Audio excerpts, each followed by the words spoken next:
Welcome to the Social Business Engine podcast, where today's thought leaders discuss how they're using the latest social media strategies and technologies in marketing, sales, customer service, and HR. Get ready to be inspired as our guests contribute to your digital transformation through their stories, knowledge, and insights into what works in today's digitally connected world. And now, here's Bernie Borges, your host of the Social Business Engine podcast. Hey there. Welcome to episode 224. This is Bernie Borges, CMO of Vengreso and host of the Social Business Engine podcast. Hey, thanks for listening. My guest on this episode is Scott Ayres from Agorapulse. Now, I'm tempted to tell you that Scott is like a nutty professor. That would be a fun way to describe his role at Agorapulse. Actually, Scott is a content scientist. You see, he runs experiments at the Social Media Lab, which is owned and operated by Agorapulse. Now, I don't want to steal too much thunder from Scott's explanation. You're going to hear how he runs experiments on different content and social media activities and then publishes those results on the Social Media Lab. On this episode, Scott shares some fascinating results from one such experiment that involves LinkedIn posts. Now, before I get to my conversation with Scott Ayres, I want to remind you about our digital selling benchmark assessment. It's complimentary for sales leaders with at least 25 salespeople. We measure and report on the digital selling skills of a sales team. Just visit digitalsellingbenchmarkreport.com. That's a big one. You can also just visit our website at vengreso.com. And then fill out a form that we have for this, and then we'll send you the survey for your sales team, and then we take it from there. Of course, we'll link that up in the show notes page for this episode. All right, let's get to my conversation with Scott Ayres from Agorapulse. Scott, welcome to the Social Business Engine podcast. Thanks for having me on. I love the name of the podcast. I love the engine side of that. Yeah, I like that. Well, thank you for that, Scott. You know, I take some flack over that because a lot of people say, oh, well, you're all about social media. And, you know, there's certainly some truth to that. But, you know, the word business has a lot of emphasis on the podcast. You know, we're north of 220 episodes, as you know, and we cover really the whole spectrum of social and digital and how companies with emphasis on B2B are using these modern social and digital technologies to move the needle in business, you know, so it's all about that, right? Yeah, exactly. It's perfect. Well, Scott, let's begin with an introduction to your company, Agorapulse, and your role at Agorapulse. Yeah, so basically, Agorapulse, we are a social media management platform. Our direct competitors are people like Hootsuite and Sprout Social. We allow you to not only schedule all your content to the various social sites, but primarily also, you know, lets you moderate comments and mentions and direct messages, as well as listening to keywords and pulling reports. I mean, there's all kinds of, we even let you moderate your Facebook ad comments, which you can't do inside any other platform. And so it's a robust tool I think we've been in business, I don't even know now, 7-8 years, somewhere around there. And so we're a team of about 45 people that our offices are in Paris, France, but we are remote first. So most of our employees work from home or from offices nearby their homes. And so we're kind of scattered all around the globe. I think we're in 12 different countries around the globe. So it's a pretty neat company to be a part of. And my role in the company my official title is actually content scientist. I don't have to have a degree, luckily, to claim to be a scientist here. But my role is to run all the experiments and a lot of the marketing for what's called the Social Media Lab. And what that is about a year and a half ago, a company decided that they wanted to do something different with social media content. And, you know, if you've been around social media long enough, you've read a lot of what I would call opinion pieces about social media marketing. Here's the top 10 the 5 things you should post on Instagram, that sort of post. Written by a lot of great people, but there's not a lot of data behind it. It's just really either their opinion or very anecdotal. They tried it once on their account and it did okay. And so now they talk about it all the time. And so we wanted to kind of see what would it look like if we did really long form, in-depth studying on different social media tactics that people talk about all the time. So that's kind of where Social Media Lab was born. And we spend literally, you know, our CEO committed $15,000 a month to the project, whether that's be employees or website or ads or whatever that might look like to run it. And the cool part of the whole thing is while we are a company, a SaaS company, money and income and sales is ultimately important to us, it's not any of my goals. My goals are purely to create good content that's, data driven and is something that as a CEO that, our CEO wants to share it with other CEOs. That's really what he wants. Can he put his name behind this? And so that's kind of the thrust of it. We've tested a lot of different things in social media and we've published 45 to 46 experiments so far in the last year since we started publishing. So it's been an interesting, different experience for me as opposed to writing all those listicles and short posts in the past. So, Scott, I want to come back to the name because we went through that really rapid fire. So this is a social media lab, right? That's what it's called? Yeah, social media lab. Okay. So the whole scientist angle, even title, content scientist, it all kind of comes together. And you mentioned that there's a monthly commitment of $15,000 a month to the project. Now, is it really viewed as a project or is it a part of your strategy, your go-to-market? That's a good point. I would say now that we've been doing it for so long, we've gotten the response that we have. It's just part of our branding now. Our real play on it was a branding play because we wanted to establish ourselves as kind of the authorities in social media science and social media marketing. And so, I say project loosely because the funny part of it is I've always joked, we're all about experiments with the social media lab. So, at some point, if we say, hey, the social media lab is not working as an experiment, what do I do? I have to go do something else. And so, but I think now it's so ingrained and such a big part of our company and our marketing that we're in love with it. So I think it'll be there for a while. So there is one experiment that I definitely want to talk about. But before we get to that, what I'd like to know is how do you guys determine what you're going to run as experiments? I mean, what's your criteria, your plan for that? Yeah. Well, first we get a dartboard. No, I'm just kidding. It's interesting because, we take a lot of advice and a lot of ideas from other influencers, our audience itself, and it's our team and brainstorm, first, what can we test? What should we be testing? And I've got a Google sheet that's probably 300 or 400 topics, ideas long. And probably 80% of those I can't even test. And that's where the next phase of it for us is someone will want to test something, say it's sentiment based. That's the ones where we typically can't test. Why did such and such click on this? Or how do you get more 22-year-olds to buy your product? It's really kind of hard to get real good data that can be applied to everybody. And so we have to whittle it down to see what is something that we can test that I can say, all right, I've done this with these couple of types of businesses. I got a trend, and then you can go apply it to yours. So that's we brainstorm, we whittle it down, and then we just kind of see who else has tested it. And a lot of times we're finding a lot of these things, no one else has really tested it. They've done a little bit of data pulling or posted, 5 times and then said, hey, here's what worked and then wrote about it. And so once we determine that, we actually go through, the scientific method, kind of what, if you remember from 10th grade biology, where we've got you research it first, you look for the problem, you research what other people have reported, you state your hypothesis, you set up the test, and then you gather data and draw a conclusion. That's what we do with every one of these. So when we follow that scientific method to the T, which is really challenging at times because, you want to, sometimes I'll make a hypothesis and then I'm absolutely wrong and hate to admit that I'm wrong, but I want to be honest about it and say, yeah, this is what I thought would happen, but here's what really happened. And so we go through that whole process, and we actually have a data scientist who's on staff who was in the banking industry in Paris, in France area, Paris area in France. And he's on board to do a lot of stuff for us on the back end of our app, but he also helps me out with the lab and set up what's called a statistical significance calculator, which in layman's terms, we plug in all these numbers and it spits out a value that has to be at least 95% certainty that if you were to do this same sort of A/B test, you would get similar results. And it's a really high criteria to try to meet, where without that, you and I would go, okay, I posted, let's say I posted a certain type of content on Instagram, did this way version A and did version B, and version B was about 10% better. So I'm going to go with version B. You stick that in the calculator, it may not even be close to 95% certainty. So you can't really say it's science.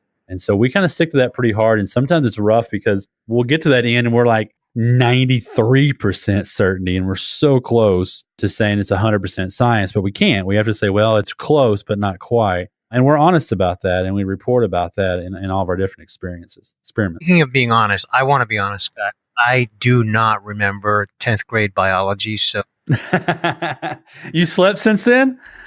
not only that, but that was a few decades ago. But Yeah, it's more decades than I want to admit. Yeah. all right, so cool. So great background, get great kind of setting the stage for one specific experiment that you guys ran on LinkedIn about LinkedIn post types, which type of LinkedIn post performs best. We'll, of course, link this up in our show notes page at Social Business Engine. And you posted this back in March, still very relevant. We're recording this podcast in September 2018. And this post, you guys did this back in March. So why don't you kind of set the stage? What was the goal? What were you testing? And kind of walk through what you found.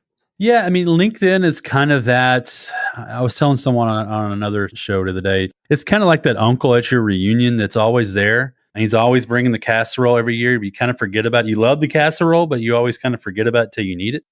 So LinkedIn's there and it's solid, especially for B2B. And I think a lot of us in social media ignore it for one. And so we got to be smarter about that. And so we're all about LinkedIn. So yeah. I mean, I admit as a typical social media marketer who's Facebook and Instagram driven, I kind of forget about LinkedIn, even though I've been there longer than any other site. And then I get over there and I'm in love with it again. On this podcast, that makes one of us, Scott, because I'm in LinkedIn more than any other social media. Well, I'm getting there now. I'm back to where I'm super active on LinkedIn now. I've literally fell back in love with it in the last 6 months because I'm like, oh, the conversation here is better. It's more around my industry and it's much more thoughtful than just cat memes and pictures of your lunch. Exactly. You set out to experiment and test which type of LinkedIn posts do best.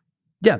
And so what we wanted to do, we wanted to see, is LinkedIn like the other sites? On Facebook, we know photos and videos tend to do better. Is that the same for a site like LinkedIn? And so we kind of went through and studied out some different things to see what people had said. Some said text only got more views. Some people were saying links.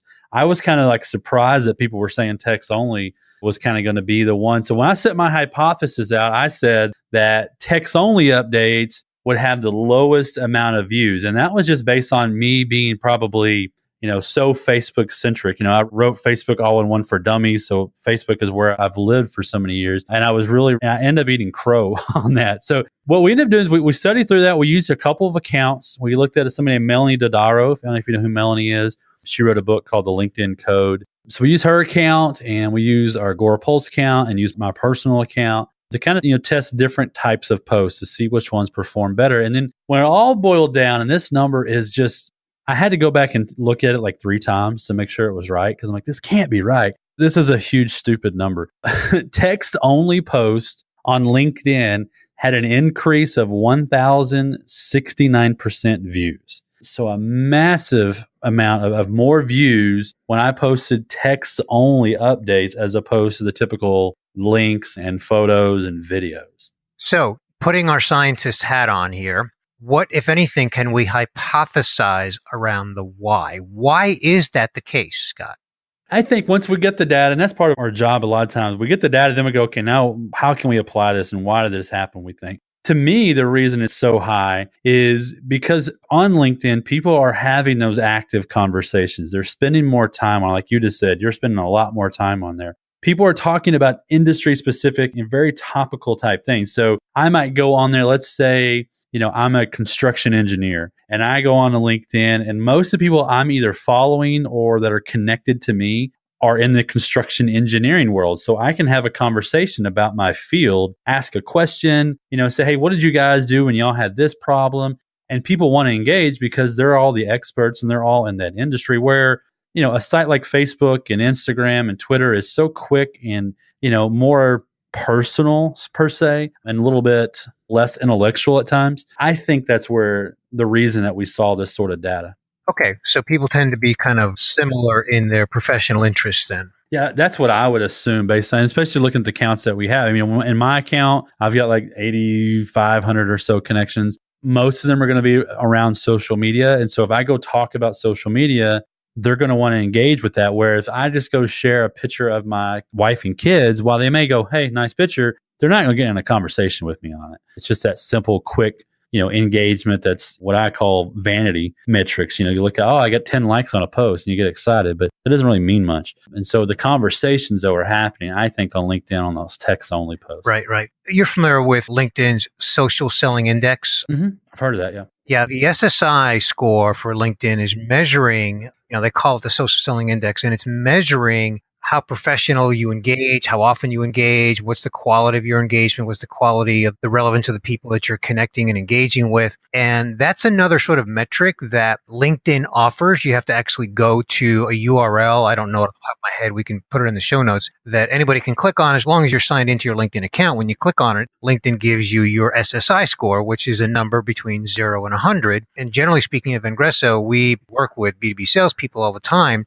And LinkedIn is a big part of what we help them, master, if you will, in terms of how they engage. We say that you should really have an SSI score of 60 or higher. Yes, I got a 68, so I'm good. Yeah. All right. Now, in the study that you guys did back in March that you published, correct me if I'm wrong, but you didn't look at video, right? Like native video on LinkedIn? That wasn't part of it? We didn't at that point because that was kind of still launching for pages. So it was really hard to test. So it would be something to go back and look at now, I think.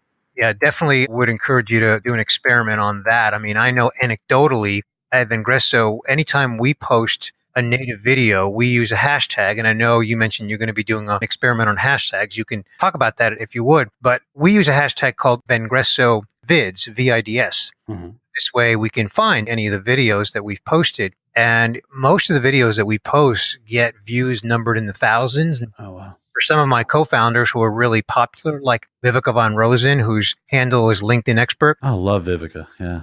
Vivica's awesome. She can get 30, 40, 50, 60, 70, I think 80,000 views is one of the numbers I've heard her throw around. Now, that's Vivica. That's not everybody.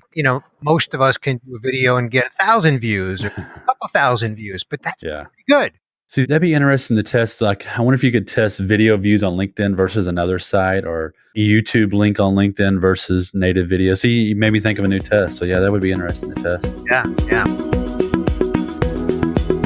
Most of the people who listen to my Social Business Engine podcast are marketers, sales leaders, and C-level folks in different roles. Now, what all my listeners generally have in common is that they want to have a positive impact on the business. In other words, they want to impact sales. But sometimes, in fact often, the sales team doesn't have the digital selling skills to be the modern seller, to engage the modern buyer the way the modern buyer wants to engage.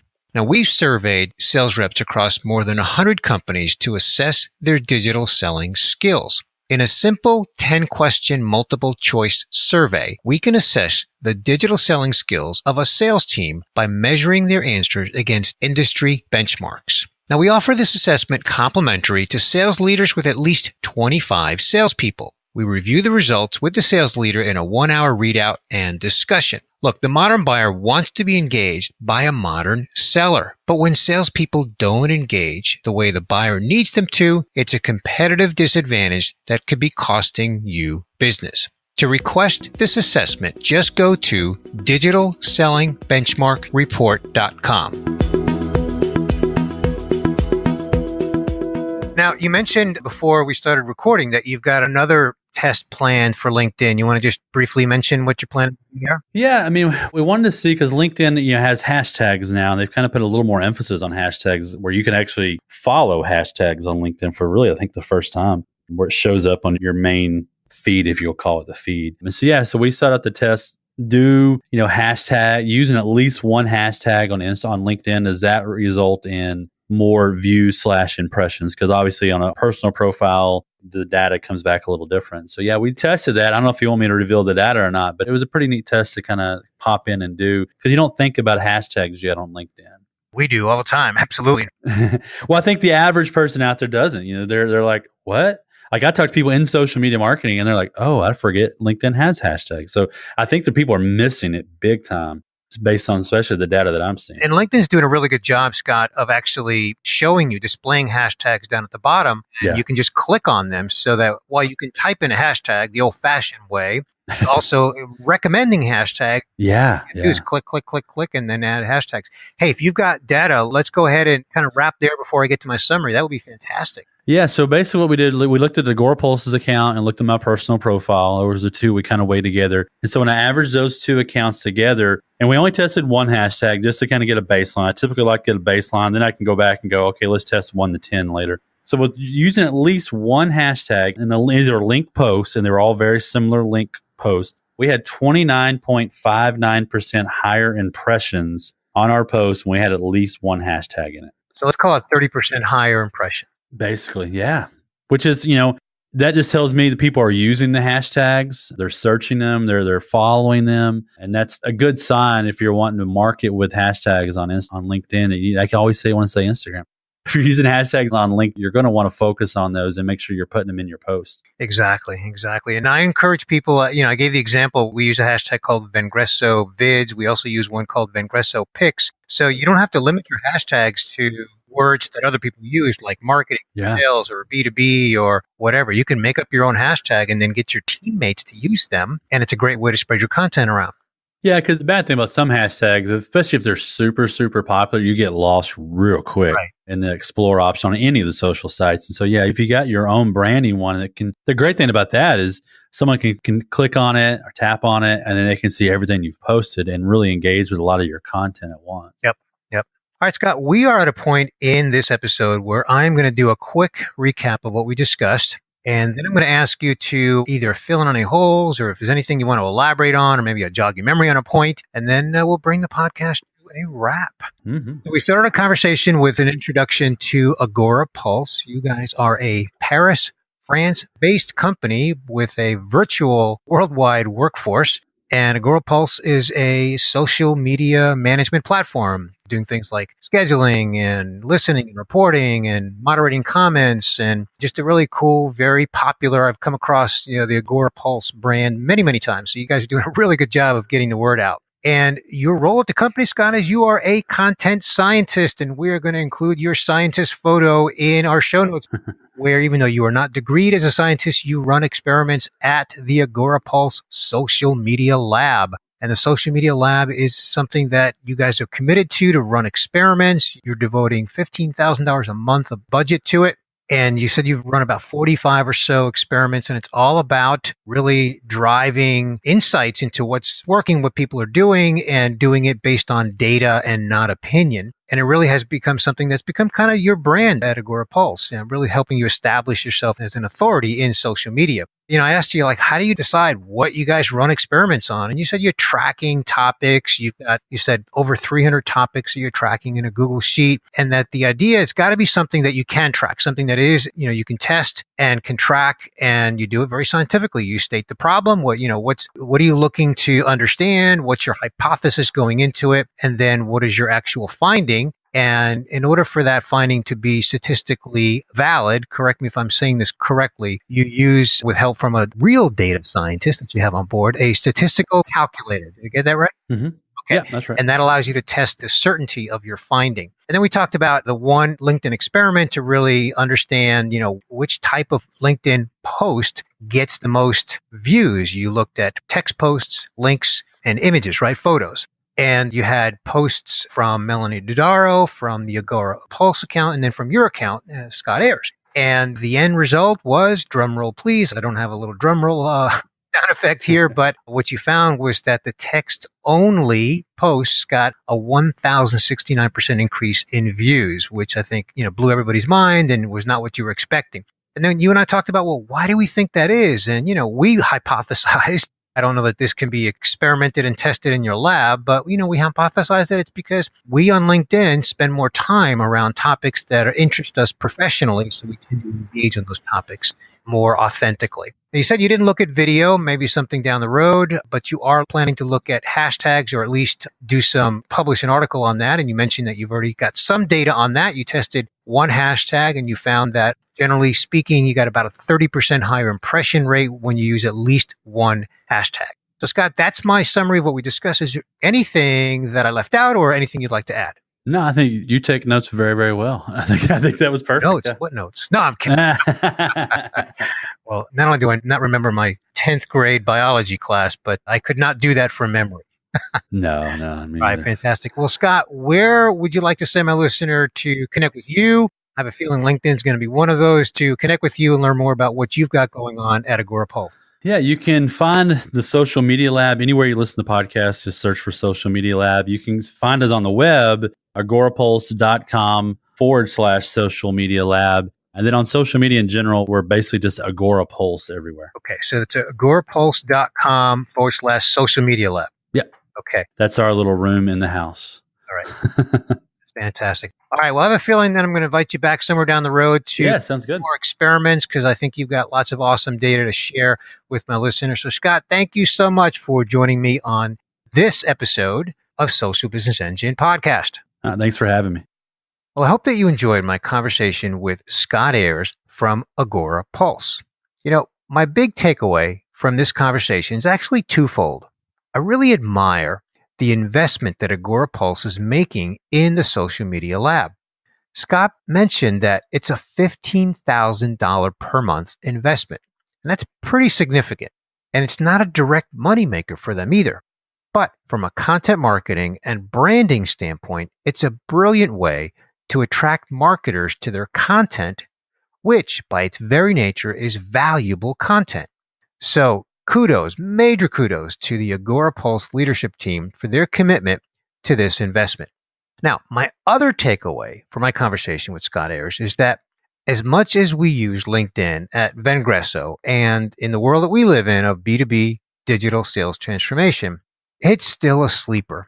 I mean, the fact that a plain text post on LinkedIn can garner the most views is both mind-blowing and also not surprising at the same time. I just only wish that marketing professionals would be more engaged on LinkedIn. I mean, salespeople understand the value of engaging on LinkedIn, but many marketers that I meet, and I mean many, have a LinkedIn profile that looks like it hasn't been updated in years. And also, many have very low engagement on LinkedIn. So my other takeaway from my conversation with Scott Ayres is that LinkedIn has a lot of work to do to make their platform relevant to many others besides salespeople.